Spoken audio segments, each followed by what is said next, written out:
And hello everybody, welcome back to the video. So today we are going to be talking about the 5 most controversial changes made to Minecraft and how they have changed the game in the years since.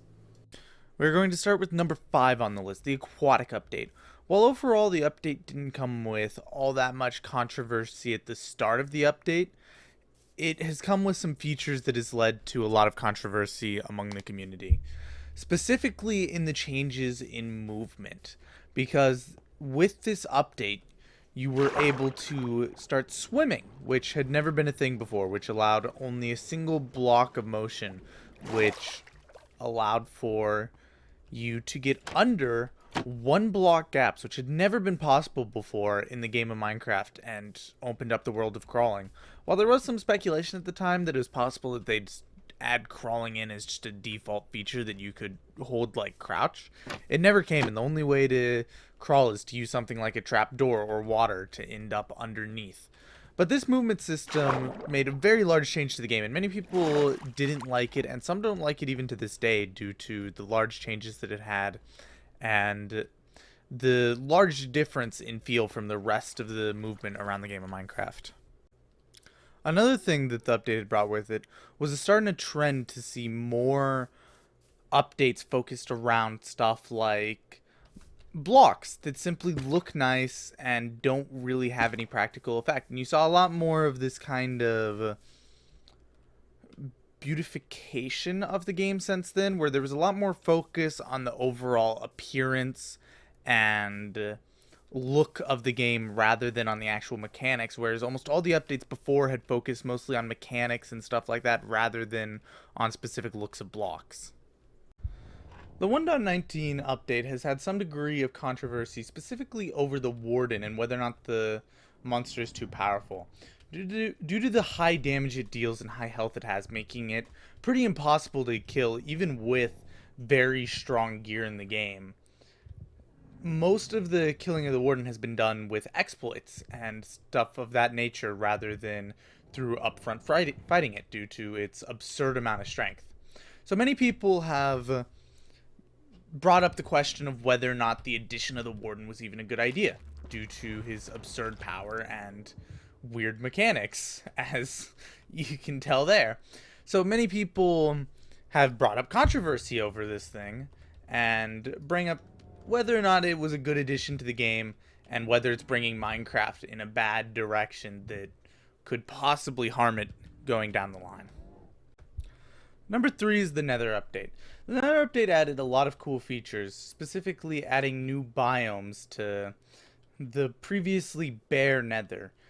and adding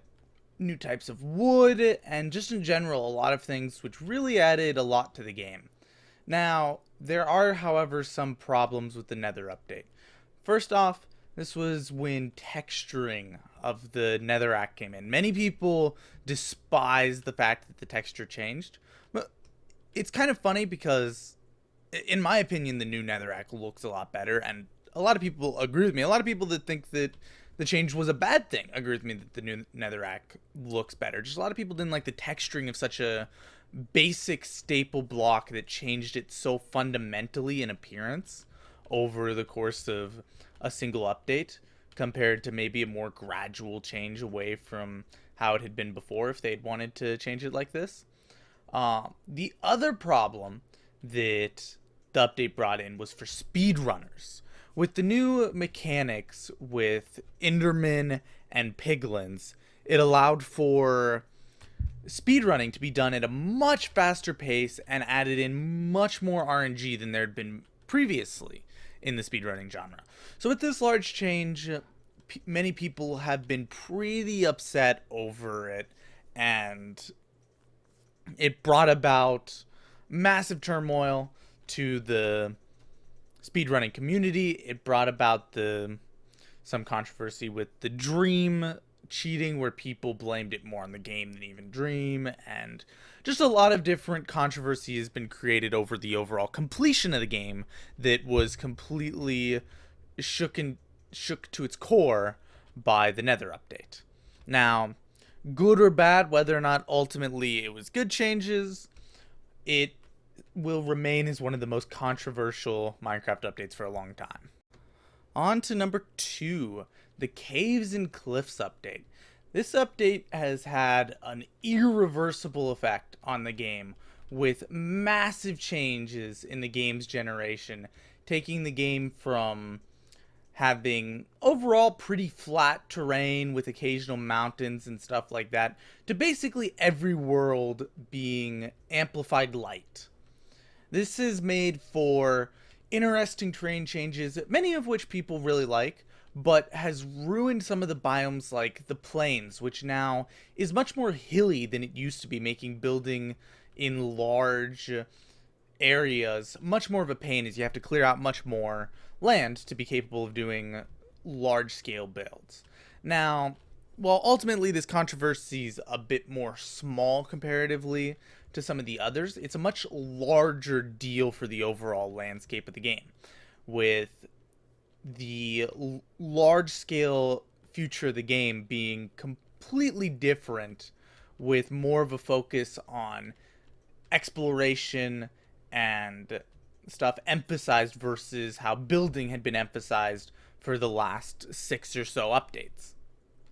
It also brought large changes to mining, with large open caves that make finding ores much faster through mining, but also making it more difficult, as iron is much rarer at levels where diamonds spawn than they used to be, where you used to kind of be able to do all in one at a similar location. Now you have to split up your mining through drastically different levels to be capable of mining all the resources that you're going to need for your world. So between the changes in building and mining, this update brought about effects very large that are going to change the entire scope of the game going forward. And while they might be able to fix some of the issues that it's bringing to biomes like the plains that used to be much easier to build in than they are now,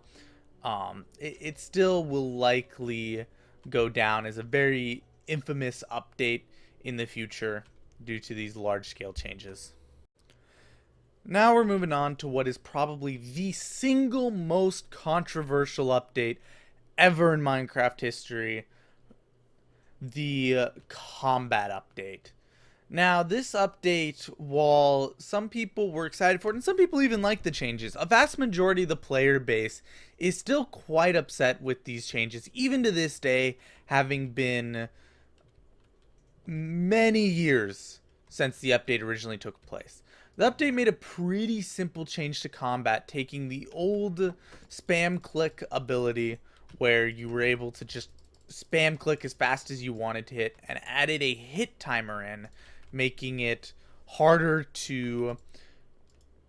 kill people in as fast of time and slowing down the overall combat. It also added in shields and changed the way that axes work forever. With shields, you've been able to block hits from enemies' swords, which is unprecedented compared to how Minecraft had been before, but definitely a necessary change considering the change in how Minecraft's attacking mechanics work. They also added in Axe's abilities to break through shields and to add a cooldown to the shield timer before you can put it back up.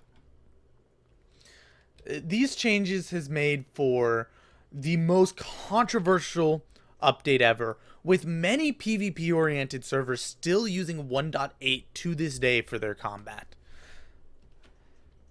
This update, the 1.9 combat update, is by far the largest change ever brought to the game, even with the consideration of updates like the Caves and Cliffs update, which is absolutely massive, especially if you take into scope all three of the parts of the Caves and Cliffs update and kind of consider them one. The combat update still did more to the overall change of the game, with changing one of the largest communities'